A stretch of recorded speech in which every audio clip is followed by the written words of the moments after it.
ఈరోజు ఈ వివక్షను ఇంకా పెంచడానికి బీజేపీ ప్రయత్నం చేసుకుంటూ ప్రజల్ని మభ్యపెడుతూ చిన్న రాష్ట్రాలకు ముఖ్యంగా దక్షిణాది రాష్ట్రాలకు అన్యాయం చేసుకుంటూ మేము ఏమీ చేయడం లేదు, ఇది ఒక అద్భుతమైన బిల్లు, ఈ అద్భుతమైన బిల్లుకు మీరు అనుకూలంగా లేరు, మీరు మహిళా వ్యతిరేకుల అని మహిళల ముసుగులో ఆనాడు యుద్ధం చేసినప్పుడు కూడా సికండిని అడ్డం పెట్టుకొని చేసిరు. ఈరోజు మీరు సీట్లు పెంచి అధికార దాహానికి మహిళల్ని అడ్డం పెట్టుకోకండి. మహిళా బిల్లుకు మేము సంపూర్ణంగా మద్దతు ఇస్తున్నాం. మహిళా బిల్లు తక్షణమే అమలు జరగాలి.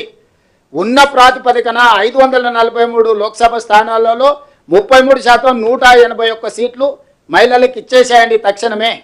తెలంగాణ రాష్ట్రంలో ఉన్న 119 అసెంబ్లీలలో మహిళలకు 140 అసెంబ్లీ సీట్లను తక్షణమే మీరు మహిళా రిజర్వేషన్లు చేయండి. ఉన్న అసెంబ్లీలు ఉన్న లోక్సభ స్థానాలకు 1/3 ప్రకారం మహిళా రిజర్వేషన్లు చేయండి. అన్అపోజ్డ్గా మేము మద్దతు పలుకుతాం. సీట్ల పెంపు, నియోజకవర్గాల పునర్విభజన, ఇది రెండవ అంశం, నిగూఢమైన అంశం. ఇందులో ఉన్న కుట్ర ప్రజలకు చెప్పాలి. ఈరోజు దక్షిణ భారతదేశంలో మేము నియంత్రణ పాటించడం వల్ల మేము ఆర్థికంగా జిఎస్డిపి హైయెస్ట్ కంట్రిబ్యూషన్ మేము. దక్షిణాది రాష్ట్రాలు ఫైనాన్షియల్ క్యాపిటల్స్, ఉత్తరాది రాష్ట్రాలు పొలిటికల్ క్యాపిటల్స్. పొలిటికల్ క్యాపిటల్స్ ఎప్పుడు కూడా ఫైనాన్షియల్ క్యాపిటల్స్ని సబ్సర్వెంట్గా చూస్తారు. పన్నులు కట్టాలి, ఢిల్లీకి వెళ్ళి సలాం. మాకు ఎలాంటి అవకాశాలు, మాకు ఎలాంటి అధికారం లేకుండా చేయడానికి ఈరోజు కుట్ర జరుగుతుంది. పన్నులు కట్టడం, సలాం కొట్టడం అనే విధానానికి మేము 100% వ్యతిరేకము. నేను నిర్దిష్టంగా చెప్పదలుచుకున్న నరేంద్ర మోడీ గారికి, మీరు చేస్తున్న కుట్ర దీర్ఘకాలంలో ఈ దేశానికి చాలా పెద్ద సమస్యగా, విపత్తుగా మారుతుంది. ఇది ఏమాత్రం మంచిది కాదు. కాబట్టి ఈరోజు మీరు అనొచ్చు, మీరు గుడ్డిగా వ్యతిరేకిస్తే మరి దీనికి పరిష్కారం ఏందని.